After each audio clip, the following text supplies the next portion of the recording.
Hello and welcome to Human Design After Dark. Spooky. Do you want a drink? Sure. I also have the pickle bosque or the bosque hazy. Ooh, Bosque. No, I'll do the most interesting lager if you got enough. That'd be great. All right, so lots to talk about. After Dark. Let's see. So there's a Human Design After Dark Facebook group. No. But that's devoted to human design and sex. I started that with a couple of people. I think Manon and and some people that I thought would be able to post on it, and we started it as admins, as an offshoot from one of the others, Human Design Catalyst or something. No internet. Oh, that's what Sophia said earlier. There's no internet, huh? Clouds down. Damn. Foreshadowing for post 2027. I'm joking. Wait, maybe it's getting on. It happens periodically. Hey, how's it going? Hey, what's up? Thank you. Okay. Cannot be joined. Okay, well, that's too bad. I might be able to... Oh, yeah, my phone's dead. I'm not going to do my phone either. What do you need internet for? Oh, you're going to show me the Facebook group? No, I was just going to... Well, yeah, I was going to field some questions off Facebook, and also my phone's dead. Can I hand charge this real quick? Yeah. No, I can do it. Okay, thanks. Yeah, no, it was just... because there's just been a few things on the internet I wanted to show, but I can describe them from memory. Start going off. Okay.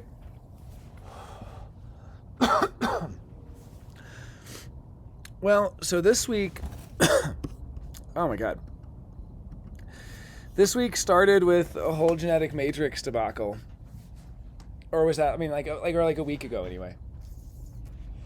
That I've been doing lots of videos on that. That's at least kind of settled down, but you know the deal there, right?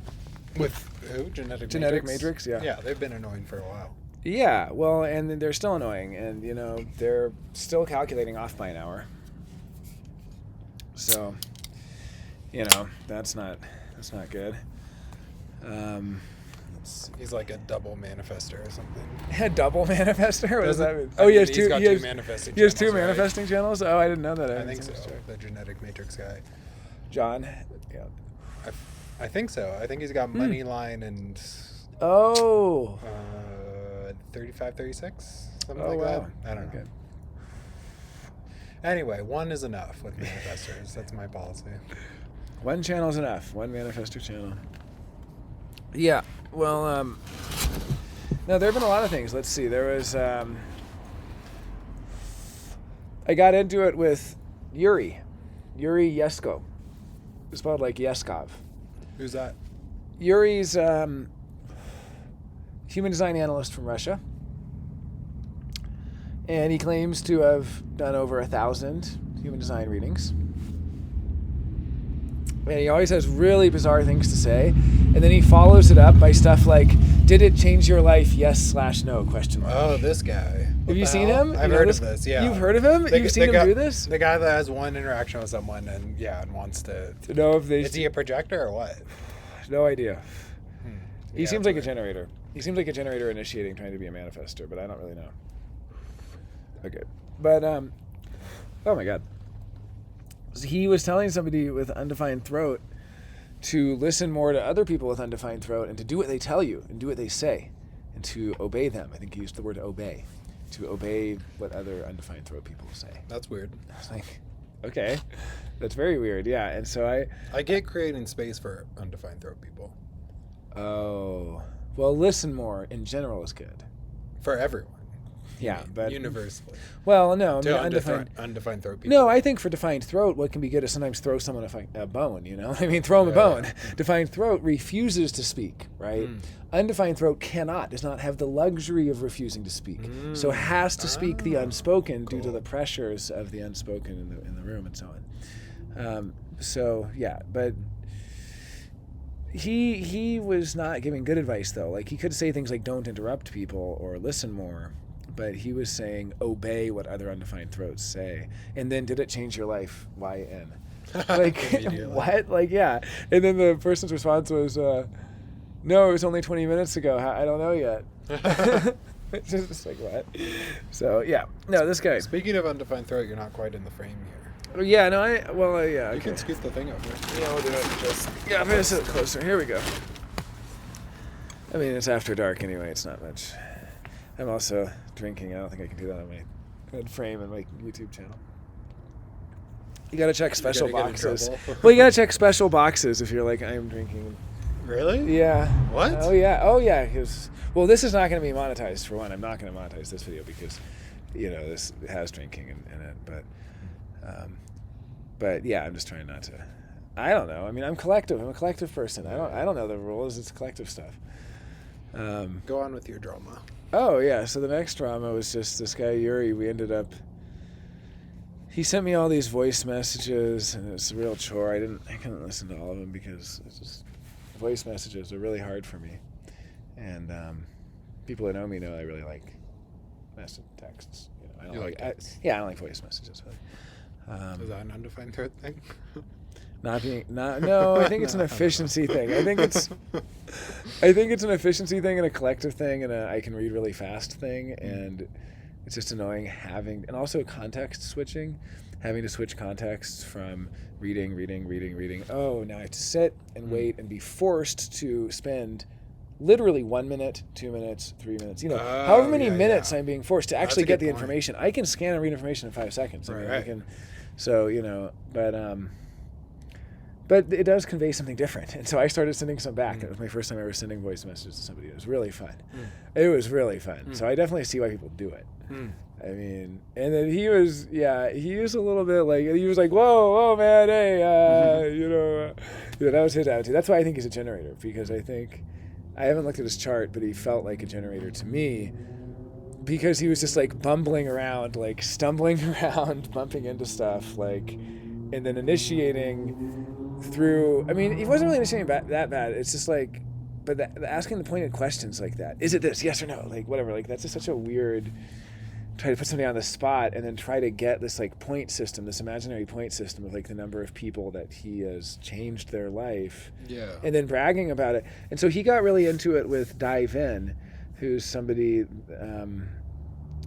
I guess Diane I'm pretty sure is her name. And yeah, she had told me, but it's Dive In, and she's like MVP, like killing it on Facebook groups, and just really answering a lot of people's human design questions. And he got into it with her. That was my first experience of this guy. So already, like, and I've in our private correspondences, I said, and I found that thread or whatever, and I just said, look, this is where you are already going out of your way to get in the way of somebody who's like the MVP, like on it for human design information person. And you're like interfering with that. You weren't just like doing your own annoying thing. You're like actively interfering with other people's ability to actually do human design stuff. So, no, I definitely got into it with him and told him he should quit. And whoa, he should. Oh, of course. He's done 1,000 readings and he's telling people really bad information, wrong information, downright wrong. That doesn't mean he was doing that the whole time. Oh my word! Yeah, it does. Oh yeah, no, it doesn't. Okay. I've given maybe, let's say, I don't know, 30 readings or something. I don't know how many readings I've given, but I've given enough to know that it comes in waves, and that as a projector, it's like you tune into the other person, and you're not always going to be giving the same quality of attention to them that you can always give because you're going through life phases or whatever. It's like, and especially like with something like human design, where it's like you have an area of study that you get really into, and then it's like you do, like, I'm never rote with people. I'm never giving people rote responses, but you definitely can approach that point of prescriptivism. You know what I mean? Like, because it is a logical system. Like, unless you are totally on all the time, you're going to be giving some, like, so to speak, copy and paste answers to people. And what happens with any sort of copy and paste answers, it's going to be misleading because it's not meeting the person on their own terms at their own moment of need or whatever. And if you've given 1,000 readings, I'm sure that has happened to you many times. No way can you give that many readings without that Like, I mean, do you feel that you're all like, you told me today that you're tired of giving readings. Oh, I'm so tired of giving readings, but it's just because I know that yeah, like my exhaustion with giving readings has to do with how deep I have to go to understand what's going on for that person, or how much effort I have to expend to get to that. Approaching you with a situation or what? No, not at all. It's but I mean, okay, like I see what you're saying, that everybody should be given charity. To say somebody should quit forever, what would cause somebody to say that? Well, that is that when you actually see that they're actively they're actively the enemy.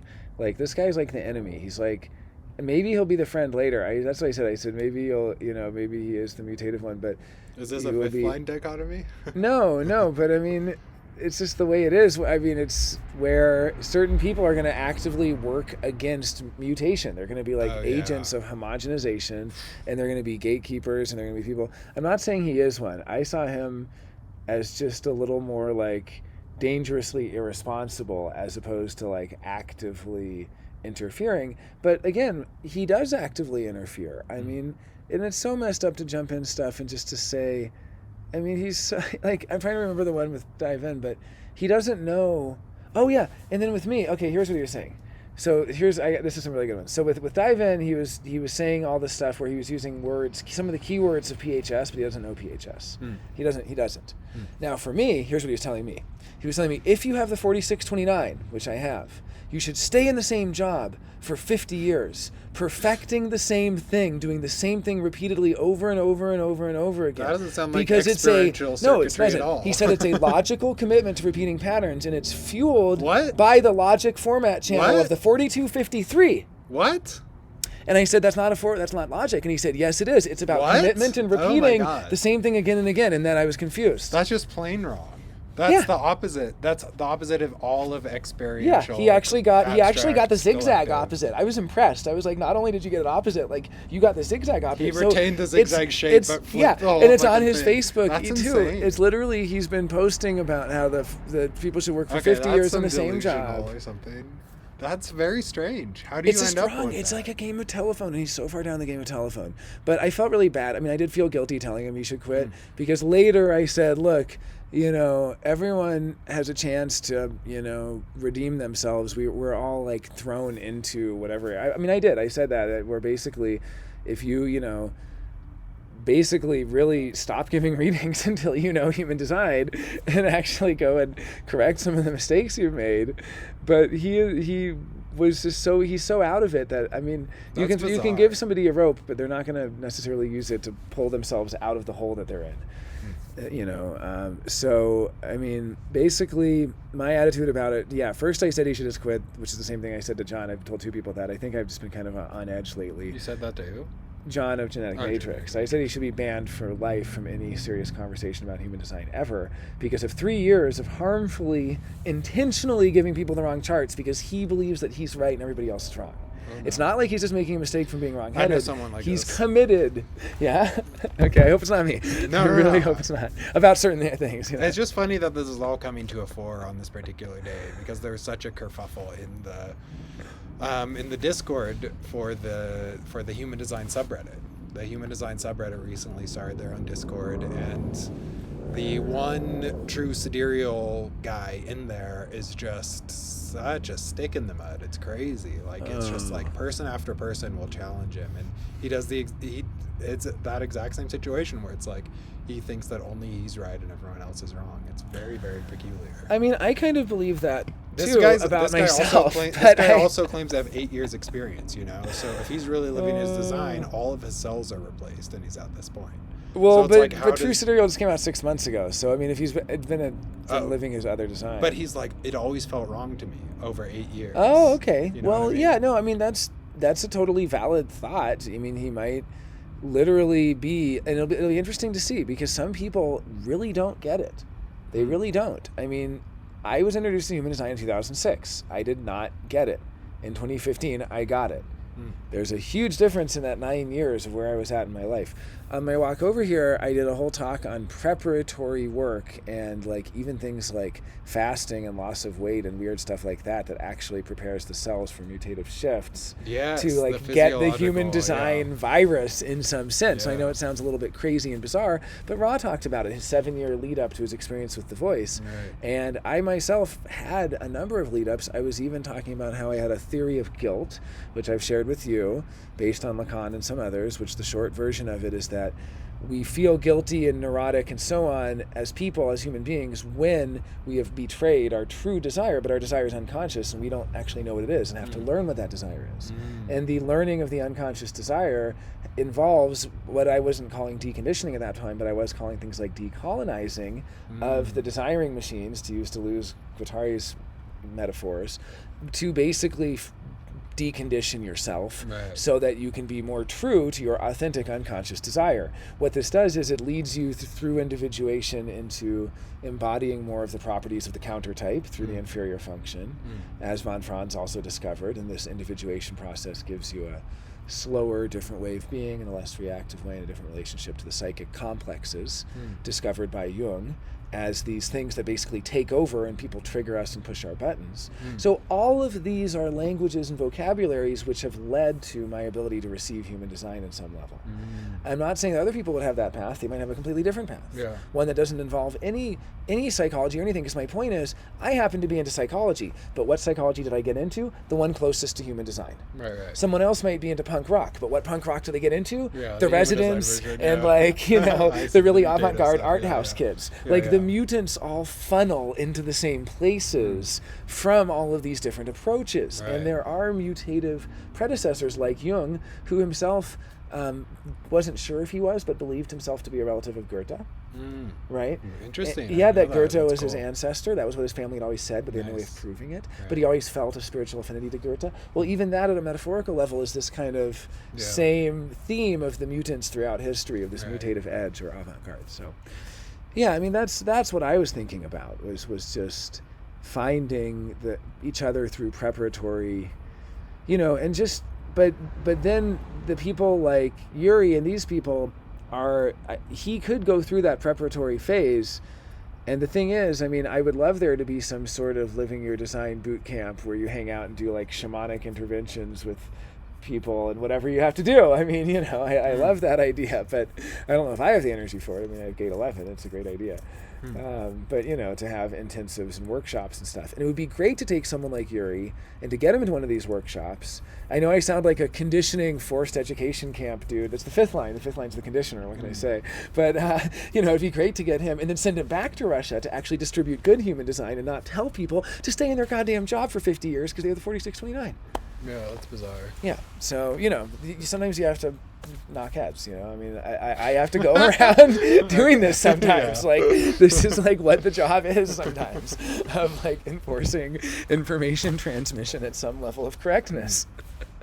But, you know, at the same time, I don't want to be... Knockheads is first line unconscious bonding strategy. Nice. Yeah, my unconscious first line is...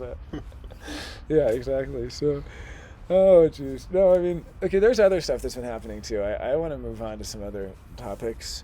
One of them was the definitions. I've been really trying to figure out the quad split. Now that I know 2 quad splits, I'm in regular aura contact with 2 quad splits, right? So I want to know what's up with that, you know, the quad split aura, like how does it work? And one person I know with that has 8 centers defined and the other is 9. We have way too small of a sample size to make any generalizations. They're based rarer on than people. reflectors, right? Yeah, I wish I could. Close. Yeah, it's very close. It is. I think Jovian Archive has the statistics. I know more reflectors than I do quad splits. Easy. Mm-hmm. Same. But, you know, the other thing is, when you have 9 centers defined, and you ask, well, what can you tell me about human design? My immediate reaction was, I have much more to say to the people who know you. Because when somebody has all 9 centers defined, particularly, there's not a lot of... Now, I know someone else who has 9 centers defined who's only split definition. That's very interesting. That's very weird. Few hanging gates. Very few. And like 2 or something. Is it our former accountant friend, an older fellow? No, that's not. But that's no. He has 8 centers defined, undefined. Yeah. Throat. Yeah. Yeah. Exactly. I love when people have 8 centers defined. It's the coolest thing. I wish that I had many examples, and I wish that I could like interview people specifically with only one undefined center, because you can learn so much seeing someone who has everything defined except the root. I know 2 people like that quite well, and literally everything for them. I mean, as long as they're single or split, I guess, or triple split. Split will be a little different because of the bridging gates, and quad split also. I'm learning is so different, and I'm trying to learn about it. But if they're single or triple split, where it really is about the centers. Like for you, your triple split, it's the centers. The centers are it.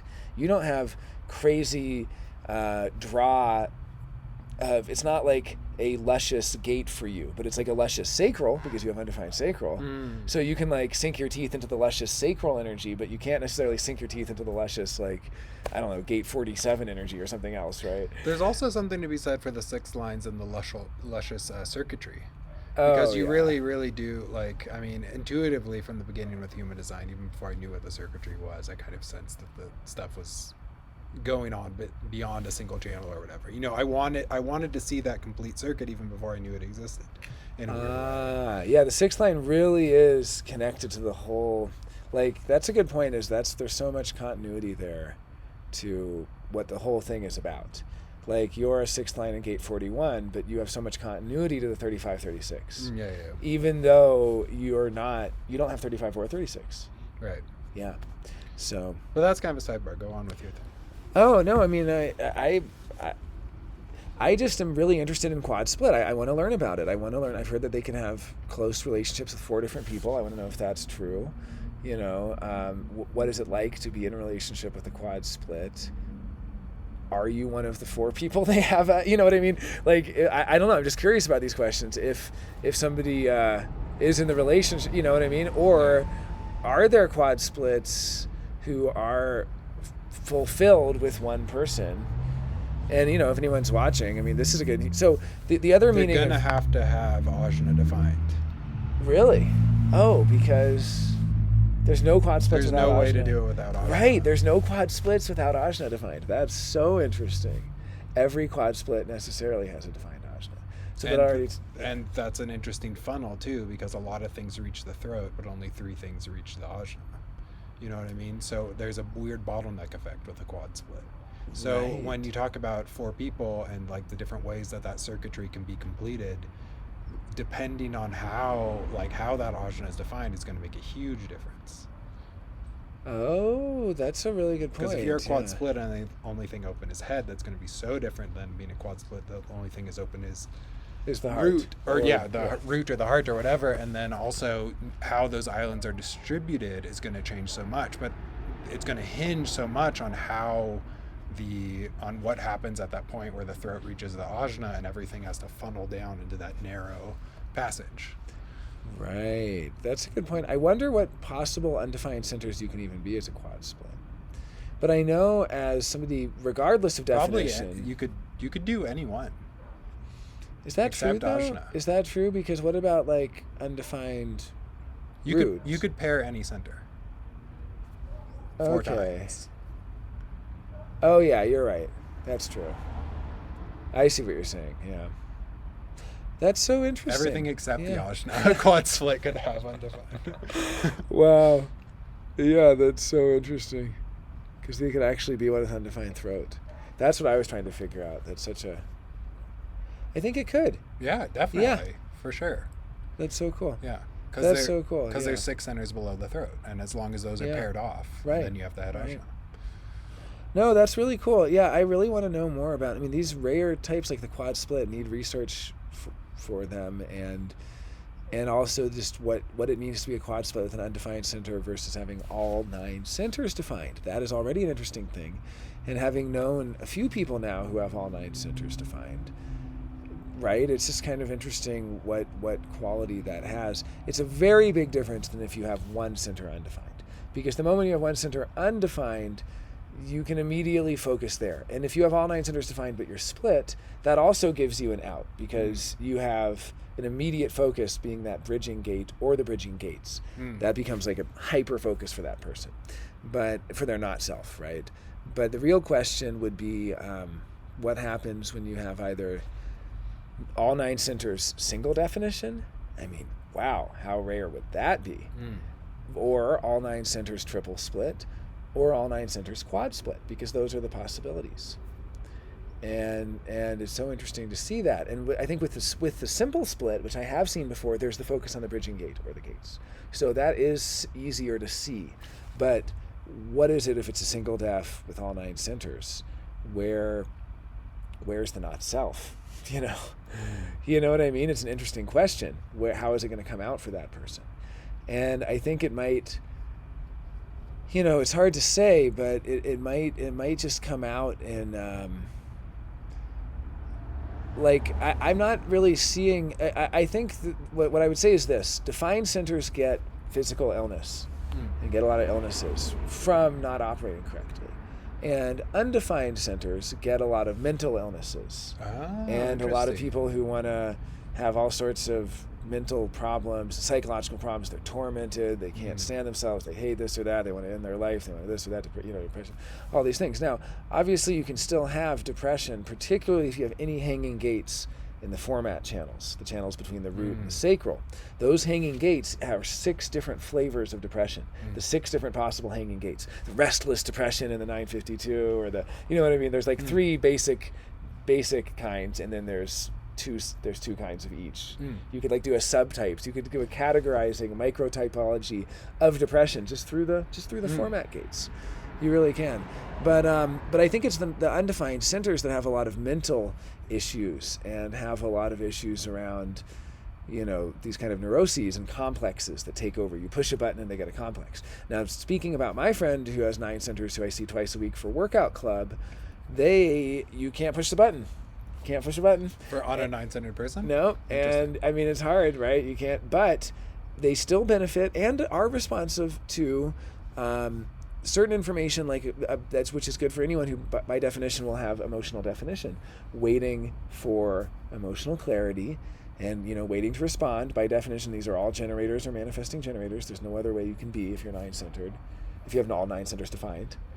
Obviously, we're all 9-centered. Yeah, if you have all 9 centers defined, you're automatically a generator or manifesting generator. You're automatically emotionally defined. And so I just gave those kinds of advice, and they were responsive, and I think that can be very helpful.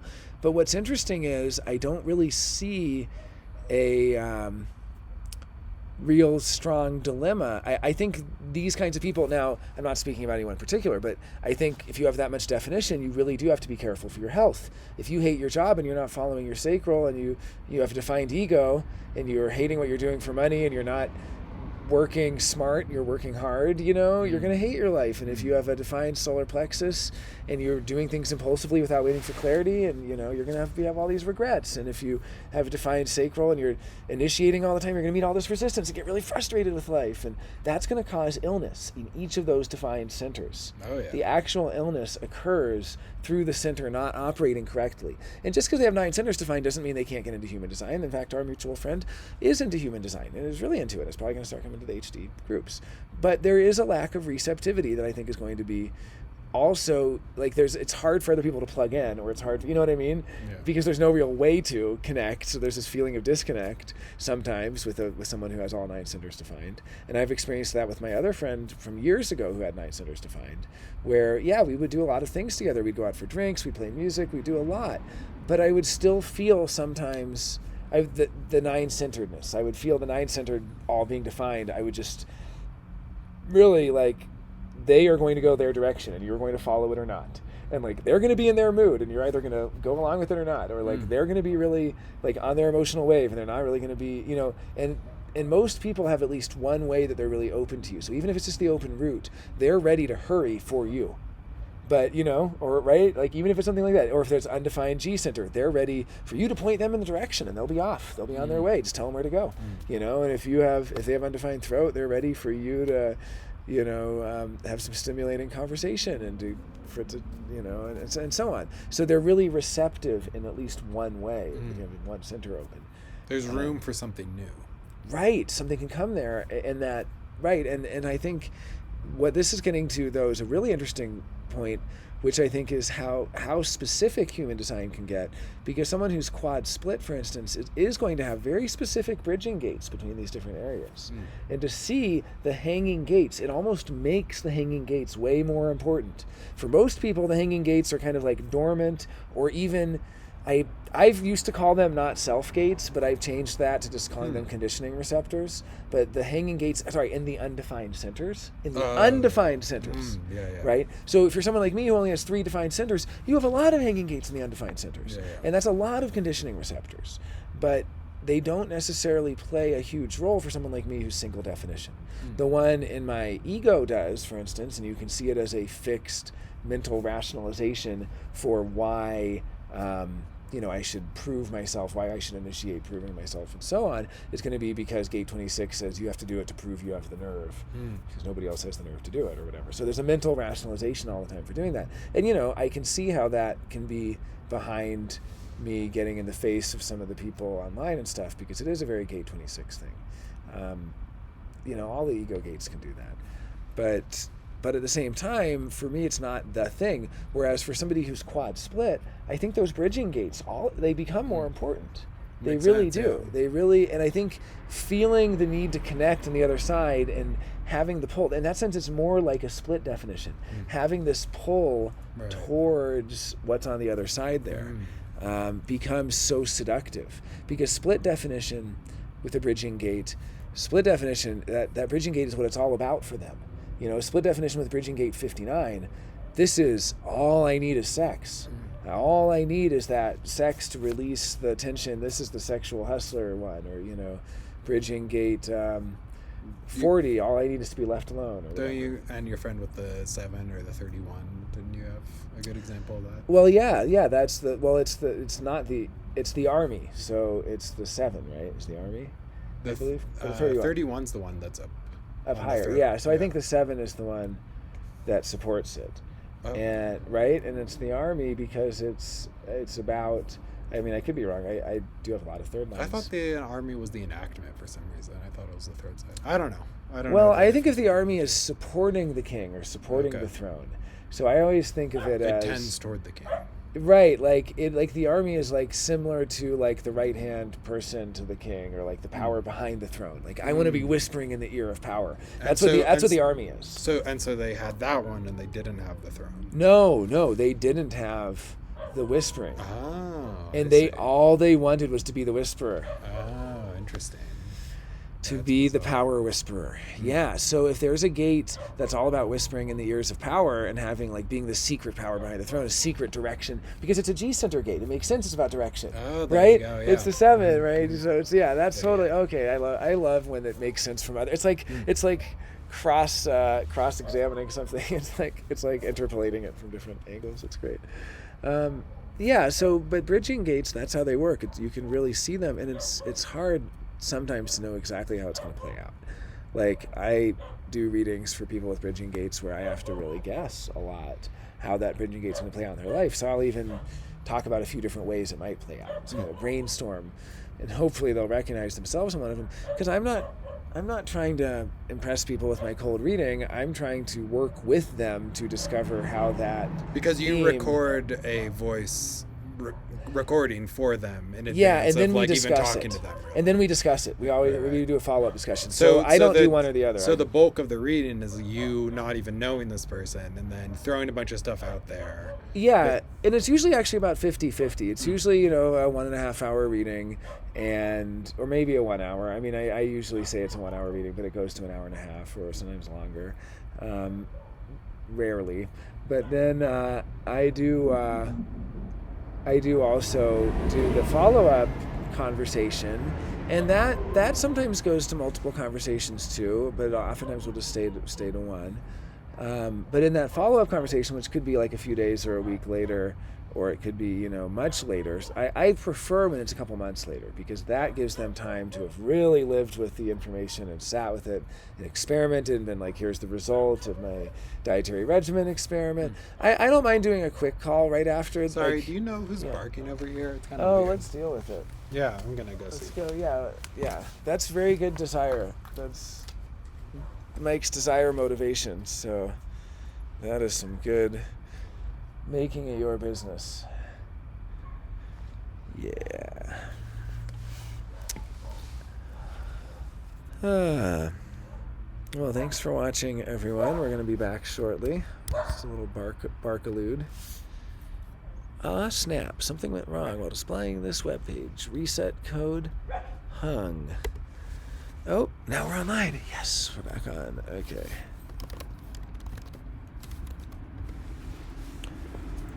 Oh, it looks like I spoke too soon.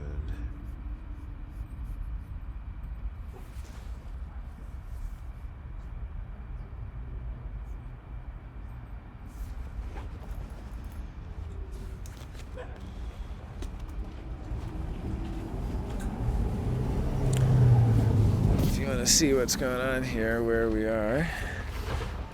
Oh, someone just pulled up.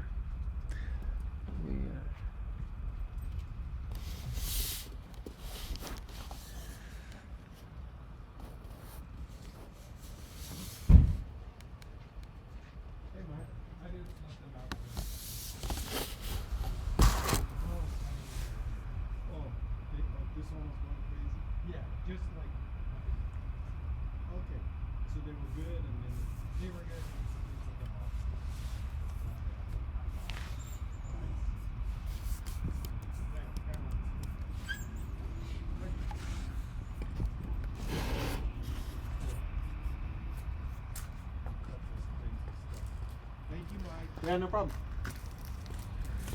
Okay, I have a question for you. What do you think of these? Someone shared this in a human design group, and it doesn't really seem totally human design to me, but I guess it is. I've always had the idea, kind of build your personal relationships. I really like that Ra would say that, to build your personal relationships with the planets. Oh, that's so sick. That makes a ton of sense. Like, just have your own personal associations or connotations, because you can feel the planet physically as an energy palette. But let's see what these say. Sun, vitality, power, will, ego, leadership. It's kind of I don't know. It doesn't mean a lot to me. The ego, what? That doesn't really seem very human design. You know what I mean? I think this is from astrology. This has got to be consciousness. But I mean, the ego is a center, and it means a very specific thing for human design. And I think even using the ego as jargon that human design does, to me, is a little bit. I'm not. Oh, okay, they're so riled up. They're so pumped. No. Oh my god. Okay.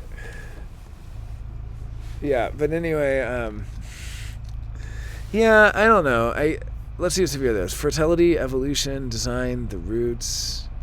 But I do like that people are coming up with their own words for them, I guess. This is just one person's feeling about it, right? So, and I wish I knew the credit for this. I don't know who made this. Please. The moon one is not very human designy. Isn't feelings the moon focus and human design? Right, it is. And drawing together kind of a... Yeah, it almost works like gravity. Exactly. It's yeah, that's this true. This is like feelings change. This is a very astrological moon. Yeah, that's true. And then so this is not really, even Jupiter is not the law, or the law, and Saturn being the punishment for the law. And, so this is just, I think this is not really a human design one. The only reason I wasn't sure was Chiron because... is present. That's kind of interesting. Oh, yeah, well, some people, because Gene Keys uses Chiron, go figure. What do they say about Neptune? That's a divisive one. Imagination, psychic phenomena, confusion, drugs. Yeah, this is just normal. This is not human design. Okay, well, anyway, the picture is nice. The graphics are nice. I wish, remove the JPEG. Great. Okay, yeah, I was just looking for, it's because I still can't get online. I was trying to see if I had any good human design graphics on my desktop we could talk about. Well, you are in the middle of saying something interesting before I got to the dogs. Oh, I mean, that'll come and go. Let's see about. let's see what we have. But yeah, so I did want to talk about, I had a few other things. I've been saving them. Now, Human Design After Dark also has the Facebook group. I was hoping to go on there to see some of those questions. But that is, that's the original idea there would be that it would be kind of like, how does human design relate to sexuality? What does human design have to say about sexuality? So, I bet your phone's charged. Do you want to look on there? sure, that'd be great. Yeah.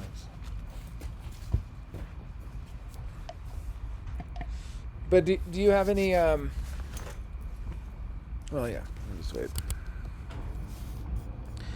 Now, do you have any notes or anything that you yourself have found about sexuality in human design? I mean, is there anything? Ooh, this is really cool too. There's the 7 solar plexus gates. Well, and then I guess those that reach to them to some extent. The 7, oh yeah, so the 14 gates total, those are the sexuality gates. Like I only have 1 out of 14. The other 13 are unactivated for me. You only have the 22? 12. Yeah. Yeah, so You those have are a lot all more. different. Huh? You have more. You have the 1949, Yeah, and then 2 roots. and you have that's 41. That's it. Yeah, Oh. I only have 4. I have 3 root gates pointed towards the solar plexus. Oh, you and have 1 the solar plexus gate. 39 also. Huh? Yeah. Oh, that's yeah. wow. Okay, so you have 4 sexuality gates, but still 4 out of 14. You have 10 that are not. So That's which is true, a lot of places I to learn. do not about, consider yeah. myself a very sexual person. And with the 1949, my main method of sexuality is pretty vanilla. Isn't 1949 associated with? It's not cuddling. 3740 is cuddling, right? Well, yeah, but 1949 would definitely be some kind of it's affectionate. making love. Yeah, exactly. It's very, very making love. Oh vibe. yeah, no, It's I've had like- 1949s in my life. Yeah. Yeah, I know. I have completely undefined solar plexus, so I get to experience That's the 1949 thing. in its purity. If you do have an undefined solar plexus, you could have every type of sex. That's very true. Well, yes and no, because the other thing is that there's so many other parts like type. So Ra also talks about the sacral, which is really interesting because, I guess it makes sense. I mean, sacral or sacral. So this is Human Design After Dark, and that corresponds to the testes in men and to The sacral center. Yeah, and to the ovaries in women. And this interesting connection to these parts of the body but the ovaries are not really sexual, they're fertile. And so it's interesting to me that Ra actually does make it, I mean, I guess it makes sense, but it's not just, I thought he would say if you have an undefined solar plexus, you don't really know how to have sex and that you have to go to school for. I mean, it does kind of make sense that that's true also. If you have an undefined solar plexus, you have to kind of learn what sexuality is. You don't have an automatic defined way that you are sexual, right? You have to learn how to be sexual. What are the ways of being sexual and so on. But beyond that, the more interesting aspect of it was that Ra was saying that he himself, as a manifester with an undefined sacral system, could not really determine the quality of the sexuality.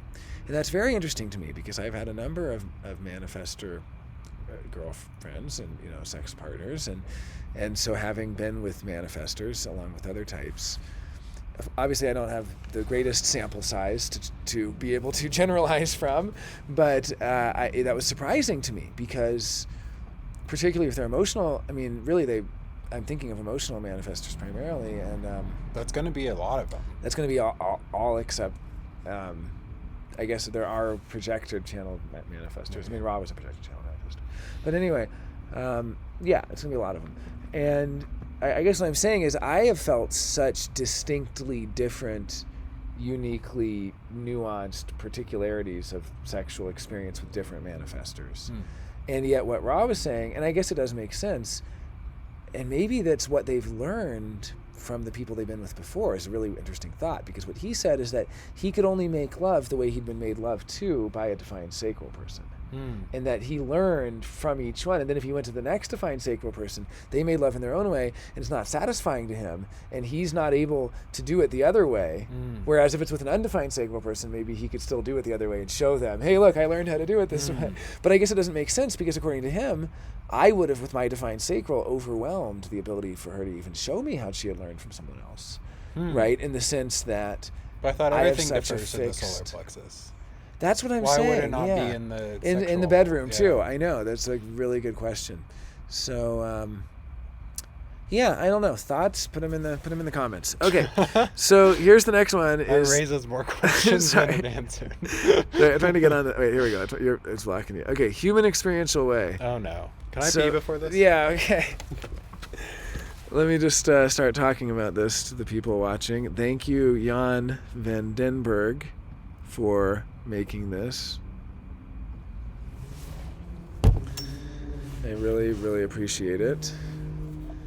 Jan van den Berg is MVP year after year for making the most incredible history of the human design system and of Ra-Uru-Hu, nay Alan Robert Krakauer.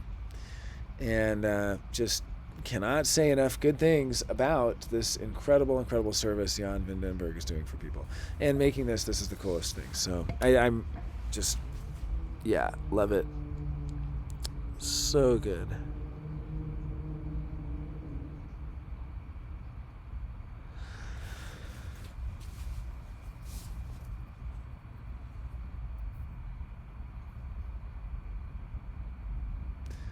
All right, so it's starting.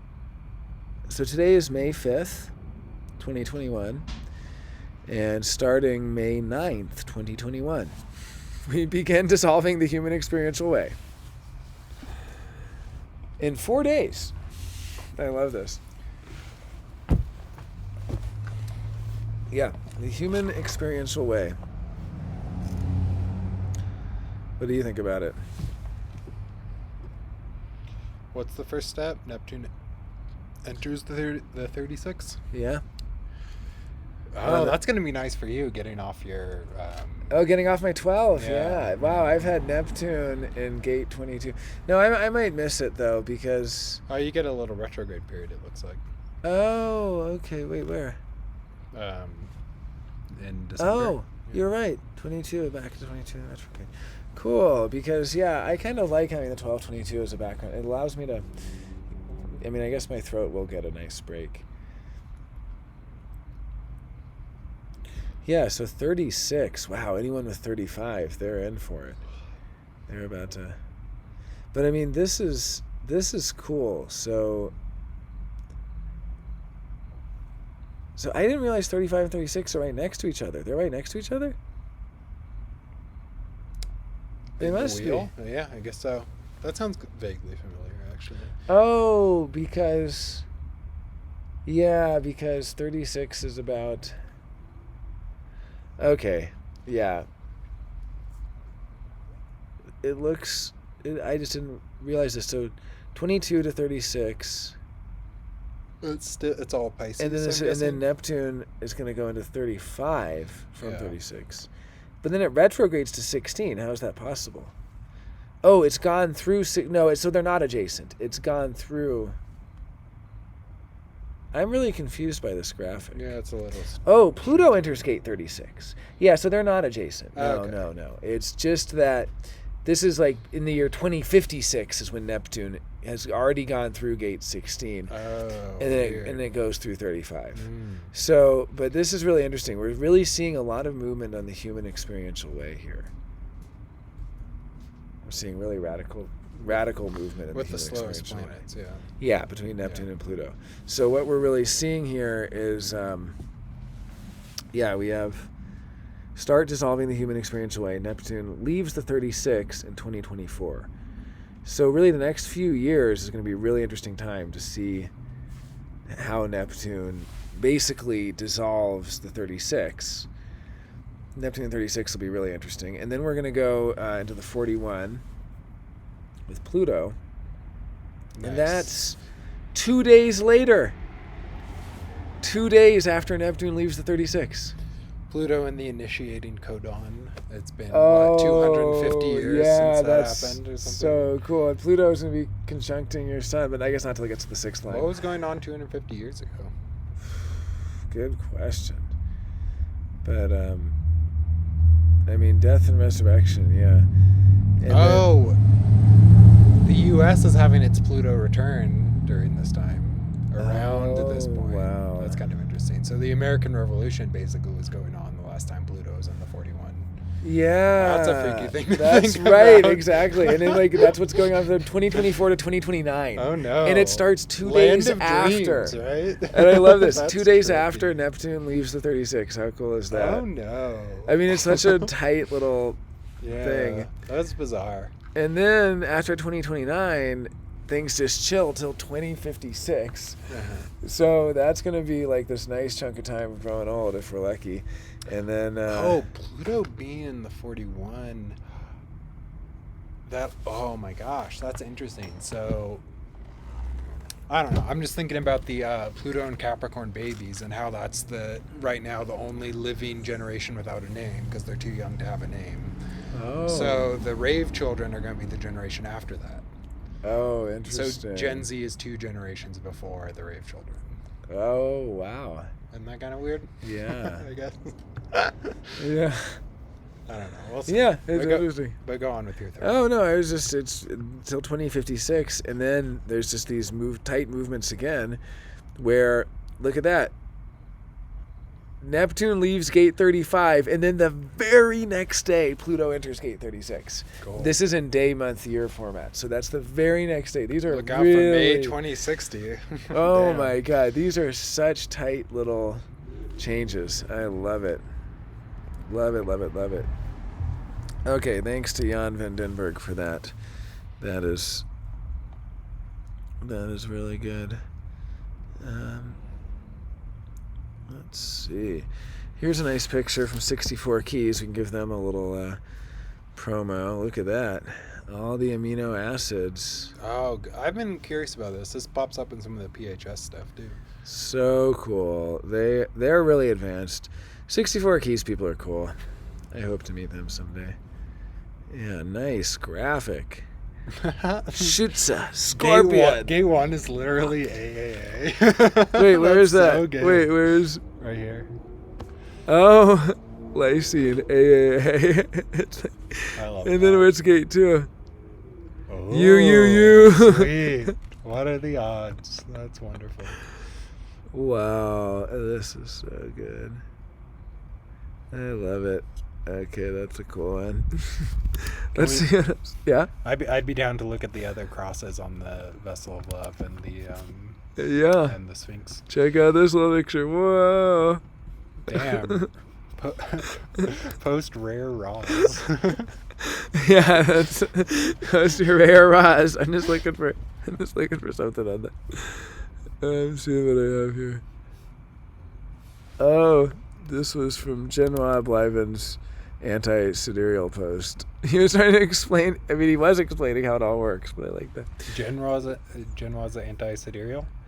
Well, true sidereal, yeah. He wrote Sweet. why you don't need to do true sidereal Cool. and why human design works without it, and how it, when you do true sidereal, it doesn't really work. Isn't that a little below his station, even after the argument? I know, it's really sad that he had to. It just became such a thing, you know?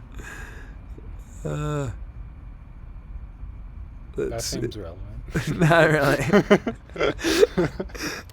Oh my God, these are just like all memes. That's a good one. Yeah. Let's see. I have to do something. I don't know what all these screenshots are. Yeah. Okay. Well, I'm gonna use my phone since you charged it for me. To look up some more after dark questions. Exactly. So let's see what we got. It hasn't been a very active group, and there's a second, much older human design group that's also not called Human Design After Dark, but it's like Human Design and Sexuality. But that one's unlisted, so you have to be invited by a current member. And I just never wanted to ask anyone to invite me. Okay. Let's see. Human Design After Dark. Yeah, I've always been a little curious. Okay. So here's a good, maybe I can just read a little bit. I'll find a good one. Oh, that one's way too long. Way too long.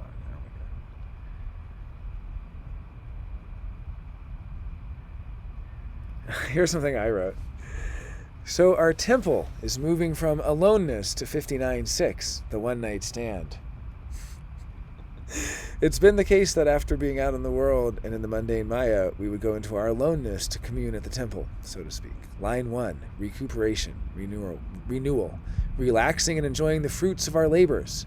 But this is changing to 59.6, a union for the moment. Thoughts? It's true, though. I mean, you understand what I'm saying? This is locks and keys, right? The temple is gate 46. Right now? No, the temple is always gate 46. That's the lock. And the key is changing from gate 40, aloneness, from line 1 of gate 40, which is like resting on your laurels of like, I have worked hard and I get to be alone because I am a defined ego who has worked hard. And that's like our current times, like we work hard and then we rest. Yeah. And then like pretty soon it's changing to 59.6, the one night stand. How long have we been with this key? In the first line since 1961. But in gate 40 since 1615. That's crazy. Yeah, where like aloneness has been our reward. Like we've had the temple of aloneness, which really is the first time in human history we've been able to be alone at such a mass scale. That's true. Yeah. We've been so around other people so much, but like you're a sixth line. You know, like what amazing pleasure there is in aloneness. Yeah, oh my God, it's incredible that at this time in our culture we get to see how much aloneness we've got, and the ability to sleep in your own aura, the luxury to sleep in your own aura. What is the sixth line version of that? How did it start in human history? That's a good point. In 1615. Yeah. Well, so all the six lines are transitions, so they take a while to fade in. They always start with kind of a bit of a because transition. They're still in the last gate, as this one will be. Right, like every transition begins in a way like slow or delayed because it's a precession. So the sixth line is like still. Oh yeah. Right. Like normally you look at the procession and the sixth line has 1 foot in the next gate, but in this case it has 1 foot in the past. Still in the gate. It's 1 foot in the past. Yeah. Exactly. It's so good because of the procession of the equinoxes. Yeah, it's so good.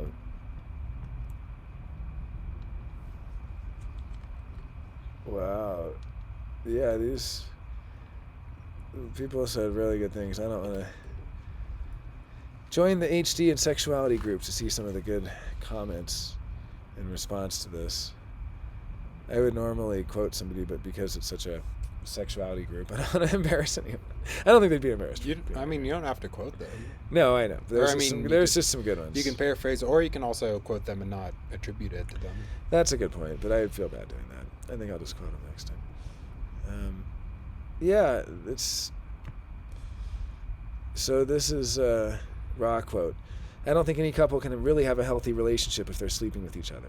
I think in terms of the logic of what human design offers, it's so clear. The basic recommendations to a young couple: have their own space, treat each other with respect, and then let the forces do their work. If they operate correctly, they can have a very empowering relationship with each other. Look, a series of stars is moving. Oh. What Whoa. is that? It's got to be a bunch of planes or something. Well, why is there is it an There's so many and they're all in a row. That's bizarre. They're all in a row. They must be military jets or something. What kind of exercise is that? They're all moving towards the I don't know. It's pretty good. Wow, that one's getting really bright. Wow. That's cool. There's so many of them. This is definitely some New Mexico stuff. The government does tons of stuff around here. What the heck? That's really cool. Huh? They all get bright as they get to the same place. Yeah. Look at that. They all get bright right when they get there because that's when they're turning. They're turning there. They're turning what? And they're turning right here. See that one got bright? They turn when they get to there. And we're seeing their lights come towards us. Because they make themselves wider. They're moving away from us because they get dimmer afterwards, maybe? Yeah, exactly. They're kind of like doing a turn and then they're... Weird. They're coming from that direction and turning down that way. Whoa, there's so many. They just keep going. I didn't even know we had this many jets or whatever the heck these are around here. What? Yes, that's where they're turning. They're turning at the same time, those guys? They totally are. They totally are. Wow, I don't think this will get it, but let's see. They're gone now. Yeah, I know. Oh, wait, there comes some more. No, there's more, but I don't think it'll get it. There's just a bunch of... It doesn't really... It's been like 20 of them already. Yeah, this camera just kind of sucks. Doesn't really get it.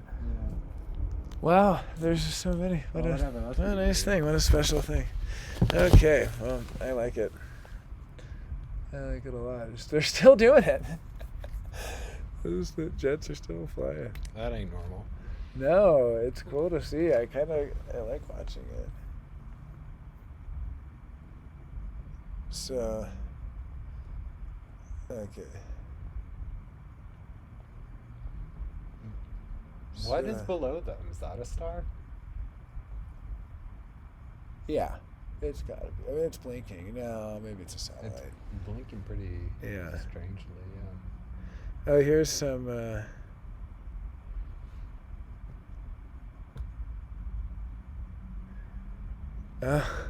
here's Ra. If you've got a sacral center and you don't have any gates in the sacral, like Osho, no gates in the sacral, you're caught up in the mystery of life, and what you can end up being in is caught up in the torment of endless sexuality, the endless hunt. My joke about a friend of mine, he would F a dead snake, whatever it was, wherever it was. It wouldn't make a difference because he had a completely undefined sacral. That's terrible. When you go to the sacral, that's what you're dealing with. If you have an open sacral and you've got a partner with a fifth gate, you wake up in the morning and you're horny as hell. It's Tuesday. There's nothing you can do. You can try everything in the world. I don't know what I'm trying to say here.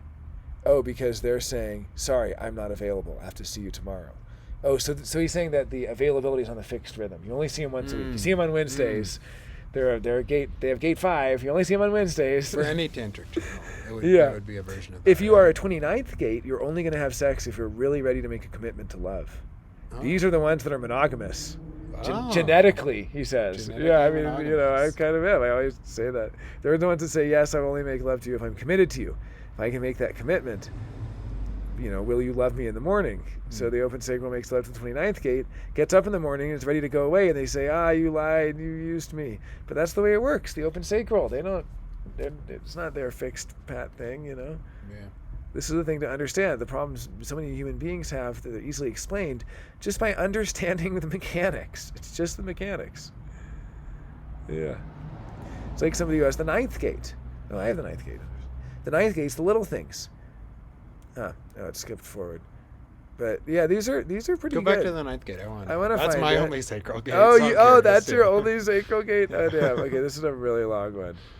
Oh my gosh, this one's so long. Okay, wait, this is the wrong one. I gotta go lower. Okay, I'll find it. Here it is. Okay, I'll find your 9th gate. Yeah. I'm just scrolling through, and this is Ross saying, when you look at projectors, reflectors, and manifestors, there are people that have a lot of sexual problems. Most of the sexual problems that they have is they have sexual problems that say, yeah, okay, but there must be a place where I can have an orgasm. There must be a place where I can have a better experience or a sexuality that is the kind that I think I should have. And what happens is that they just get caught up in the sexuality of their partner. And they're trapped in the sexuality with their partner because at the deepest level within them, they know that's not who they are. At the deepest level, they know that is not them, that it's their partner, that if they had another partner, it would be another way. And because of the many things that have to do with all the cultural things and the way they're not self-operates, most of them just suffer through. And then he says... Sounds like a undefined G being in a relationship, but in a really specific way. But Ra had defined G. Huh? Oh, but you're saying what he's describing. No, I'm saying, yeah, like in a way... Being trapped in the sexuality of the partner. Yeah, like getting lost in the sexual identity of the other person versus getting lost in the regular identity of the yeah, person. Totally. It's like that version of that. Yeah. So... Yeah, so in the gender relationships, it goes across gender bounds, is what he's trying to say. Non-sacrals always have this thing, I could have a better sex life with that other person. So it is like G-center. It's like that fantasy. I could always be with somebody else. I could always be different. That's so interesting. See, I've never known that. Camille Paglia is probably a manifestor, right? Oh, interesting. I wonder. You think? Maybe so. Okay, here's the 9th gate. The 9th gate's the little things. I'm not going to make love to you. First, I have to have a shower. Put on my favorite this or that, whatever the little things are. What? And then let's get all the little things around. We need the tchotchkes on the table, the right piece of music here. The weather has to be right. All the little things have to be. The rose has to be there. It all has to be there. Really, you don't relate to that, but maybe No, it's not maybe at it's all, because yeah. you're living as you're designed, because it's in a conditioning receptor in your undefined sacral. Things have to be right. He's not talking about an undefined sacral. He's talking about a generator, probably. Here. Oh, generator with gate. You 9, know what I maybe? mean? Yeah. So like it's probably if you've got a sacral center and then you've had these defined sacral. He's saying gate 9 defined sacral people are like. So I mean I'm a defined sacral too. I'm probably finicky. He's describing me. You know I'm probably really finicky too, and I don't think of myself that way, but the details do matter. You know it is important to have little details. You want the details to be right. And it all has to be there, all the little things. No little things, no sex. So it's probably an example of you living your design that you don't care about the little things as much. And again, as you go through and see the dynamics, So you say the fifth gate, not wanting to, people don't want to have to wait till Wednesday, but it's like it's the fifth gate. You have to wait till they're ready. It's their timing or whatever. That makes sense. The funniest is the 34. The 34 is a great one. I have 34 too. I can't. I'm busy. If I have a chance and I'm not busy, sure, but no, not right now. No, right now I'm cleaning the kitchen. No, I'm reading the newspaper. I got this other thing I got to do. Nope, not now. Only when they're not busy. Then they finally will have sex with you. That's some, and this is why some integration sexuality. Yeah, this is why there. the 34 is called the asexual gate. Because they're so busy. It's not so much they're not sexual. It's just that they're so busy they don't have time for sex. Yes. That's awesome. I have that. This is me. I'm running around all the time. And of course, a lot of that just has to do with the mechanics of the 34th gate, because it supports 3 different connections. Because there's so much energy that's used in the 34th gate that truly only when they are not busy, then they are busy being tired. So what happened to the wave of 3420 people we get every year? What do you mean? They die off because they don't have enough sex? No. Because they're too busy? No, I'm just, why, well, first of all, why does the programming need someone like that to recur all the time? Someone that has a 3420. And then also, when we do get these 3420s who are necessarily going to have the sacral and the throat defined with the 3420, what are they bringing to the sexual culture? Because they're a constant, basically. They're a fact of life. There's going to be... Yeah, well, 3420s are very charismatic. And what that charisma is the charisma of having boundless energy and being able to do things immediately without procrastinating. It's like the ultimate anti-procrastinator. And they just do. They immediately just do things. And they get so much stuff done. And it's really charismatic. That's the channel of charisma. Charisma is about where thoughts mean deeds. And it really is like, if you're like, hey, wow, everyone, cool. You know, it's like being on video. Then you just like normal. You appear to be normal. But if you say, hey, how's it going? People are like, why is this person down? Because it translates, like you have to be, like, weirdly, the 3420 is such our archetype of what it is. It's like watching those Japanese game shows and stuff where people are so up, or American game shows, or any game show. But you can see really easily, and or if YouTubers. it's a different, YouTubers. Yeah. You can see easily though if it's a different language and you don't know the language, because then you're just watching their facial expressions and so on, and you're like, wow, they're so, everything's so big and whatever. And that's like 3420 charisma too. It's like they're spending so much energy. And it's just, wow, that 34 is just boundless energy. There's something very weirdly normy about the 3420 and the 3740 for that matter. Yeah. Those are both very, very normy channels. Well, they've been, I know, they really have been. They are literally normative. They are they're the ones that are around more than anything else, enforcing and keeping everything this way. So everyone's like, wow, that person's so charismatic. Well, yeah, because they are. Because they're representing what it means to be a person. Yeah, it's so energetic. So, okay, let's see some others. Okay, when you get to the 6th line, you get to the role model, but 6 lines operate differently. They operate through 3 distinct phases in their life, and so basically 6th line sexuality goes 3 different phases. Through 3 different phases. It goes through a chaotic phase, the 3rd line, where they're drawn to sexual relationships with people who are not right for them at all, and if they get pregnant, they're going to have to deal with the consequences and so on. And they just, well, I mean, it's mean to say they're not right for them, but I think it's more just experimenting, right? I mean, you just experiment with all different kinds of relationships in your 3rd line. You were a 3rd line for many, I mean, you're still like maybe 1 foot. You're a couple of toes in the 3rd line. No, you're not. How old are you? You're not that old. Yeah. No, okay. But it's a 7-year process of cellular regeneration. Yeah, it sure is. And by 3.5 years more, you're halfway there. Everything about the sixth line is that it's designed. No, I mean I think from the beginning of the Saturn return, or Oh, the end yeah. of it or whatever. I think there's a cellular regeneration that goes on that too. To get to the to root. get on the roof. The roof. Because people say that they get into the roof in more or less time or whatever. But I think that 7-year period probably has to do with the cells, just as it does for when you install the teaching. Right? No, I completely agree. It's really by 35 that you're fully on the roof, and I completely agree. So, but this is interesting. So everything about the sixth line is designed to be not so much promiscuous. It is called the one-night stand, but it's the one-night stand because they can't stand anymore. Everything about the sixth line is looking for perfection and trust. And they learn very early in the third line phase, they get to the point where they can't stand anymore in one-night stands. They're fed up with the one-night stand, because they just, right, as I was saying, they end up in that third line, not with something that doesn't really last, and it's not necessarily good for them. Yeah, and then they go through a phase of aloofness. The sixth line go through a phase where it's basically not very interested in sexuality. They're looking for the perfect sexuality. You go from the subjective experience that's pessimistic to the objective that's optimistic. And in the objective experience, rather than experimenting sexually yourself in intimacy, you're watching intimacy in others. This is where you fall in love with your friend's partner because they seem to be such a good partner for your friend. It may turn out to be a horror for you, but you don't know that. But anyway, you go through that process. Ultimately, the sixth line being is to come off the roof in their post-Chironian phase, where sexuality is not an important key anymore hormonally. It isn't. And yet at the same time, the post-Chironian phase for sexuality is the best because it's all about the role model bonding. And the role model in terms of bonding is simply about being correct. If they're correct, if they're operating correctly, yada yada. Because the sixth line is meant to go through the dichotomy and so on. So wow, he really downplays the sexuality for the sixth line, But I don't know. So here he says, I'm skipping now. When you're dealing with the 59-6, he's not talking about the sixth line here. He's talking about the sixth gate. Okay.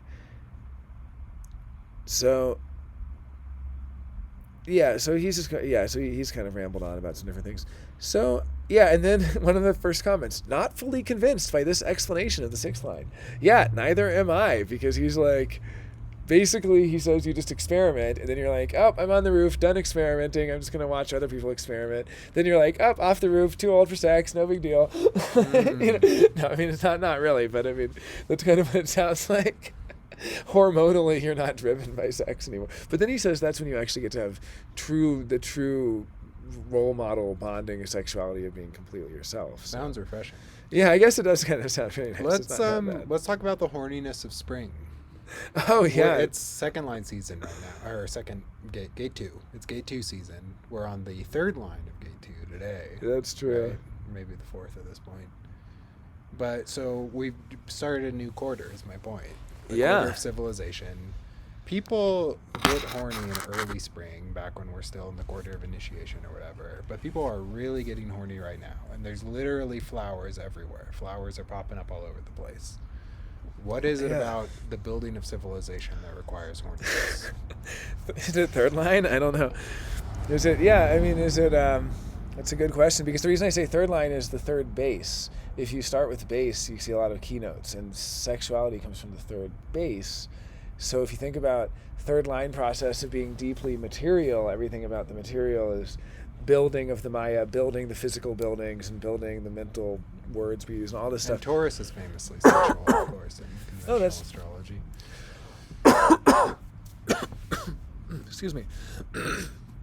Yeah, well, I'm not really sure, though, because, so if sexuality has to do with third base, though, that does mean that there's a connection to the third line and to third color, desire, and all of these things with sexuality, because, that's where Ra starts with being, and he says, being is matter, matter is matter, or just sometimes he says matter is, and then he goes, matter is touch, touch is sex, sex is survival. I love that one. the dual meaning of the word sensuous. We're used to hearing the word sensuous as like associated with sensual, but sensuous really just means whatever related to sense, related to perception or whatever. That's a good point, the sensuous reality, yeah. That's a really good point. And Taurus also being, I don't know about this time of year, but it is interesting how there are kind of seasons and like remnants of mating season. Ra talks about how humans can have sex at any time. There is no more mating season, but that there are still kind of remnants of that. You see them in some of the gate descriptions, which is another reason why sidereal doesn't work, because it loses that. You no longer have a mating season. It decouples it and it puts it on a offset. So, okay, I have a couple more here. One was about 3536, I think everyone's favorite sexual channel if we're doing Human Design After Dark.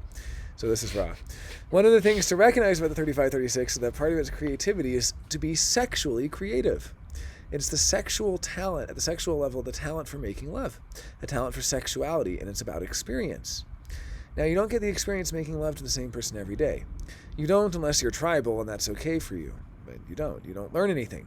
So the experiential way says, okay, we have to get some new experiences to get here. And out of that, you get a good lover, and that's what it's about. We're enriched by our experiences. We're enriched about them.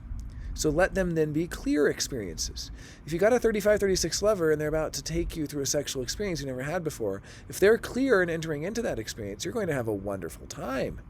You may, depending on your conditioning, be disappointed when it's over because it was fun doing it. And if you're going to have a lot of trouble convincing them they should do it again because they already did it and it's over. But, if they're not clear, if they want to do it because they're at the low end of their wave and they're needy, or at the high end of their wave and they can make you want them, you're not going to end up with that experience that says, wow, that was great. And when you're not, and when they crash, there's going to be a hard crash. So now that's very difficult when you're dealing with horny, emotional people. They'll get at the high end of their wave and are ready for anything and are ready to jump, particularly when they're young. I want to try that. Okay, but you see, the moment you're not clear emotionally and entering into the experience is the moment you open yourself up to illness. And the abstract process is full of illness. Ra actually says that STDs are transmitted through people being unclear emotionally, because at the heightened emotional thing, the immune system is actually weakened. So being in a heightened emotional state. So that makes sense, yeah, because it's like, in a way, it's like the body's resources are used to cultivate that sensitivity for that peak experience or whatever. You know what I mean? So it's withdrawn from the autoimmune system. I mean, maybe that depends on how your circuitry connects or whatever, but it makes sense that in order to have a super high or super low elevated emotional state, there's resources being used that makes you more vulnerable. Yeah, it's true. Yeah, because the emotional state is like using all of your body's. It's a motor, right? Yeah. And that's when So, okay, I have a couple more things. Then we can call it a night. We've been on for an hour and 15 minutes. That's plenty. Great. Yeah, but I want to do. You should definitely give me this one to edit, chop up a little because of the breaks and stuff. I think it's fine. People love it.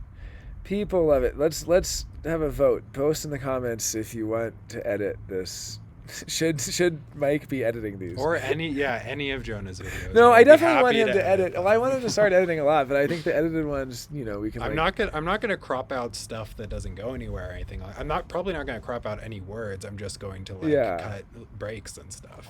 I know, it's more just about not wanting to invest energy in the editing when people can just skip forward and stuff. But okay. Okay, I guess we can call it for now. I do have some... People like to turn lectures on and not have to touch the interface after that. That's a good point. Well, okay, here's just a couple more things. We'll just finish up and then we'll be good.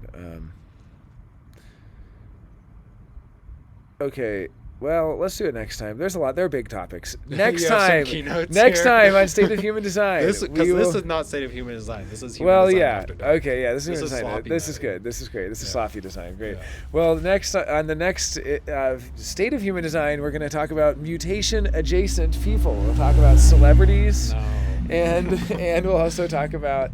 I wanted to talk about just mutative or nearly mutative people who almost made it to human design. Then I want to talk about conspiracy theories in Penta, conspiracy as metaphor for Penta. Cool. People not necessarily understanding it. Or that. Wa, for that matter. Yeah, but Wa operates through Penta. Wa is only really a programming matrix. It's not actually a transoric form. So you can see the Wa at work, but you can see it as a programming matrix where it doesn't itself actually operate. The Pentas operate. So the Penta is the thing that actually is doing it, but it's carrying out the programming matrix, the roles that it's being assigned. at a higher level by Wa. And then, but that has a place in conspiracy, right? Isn't that the thing that people are talking about when they talk yeah, about like totally the Matrix? I know, yeah. it totally is. It's like the program, like at a Yeah. higher level. Like the Wa is like the agent of the program, and Yeah. like the Penta is like this competitive thing competing for like survival within the program. Totally. So we could look at it that way. Yeah. And then there's So I have a few other fun ones, and as a little teaser, I wrote insider only mini conference in Santa Fe ? So We're having an insider only conference. insider only mini conference in Santa Fe this summer. I don't know. We'll see. We'll see what happens. All right. Post your questions, Human Design After Dark. What is sex like with projectors? Comment, please.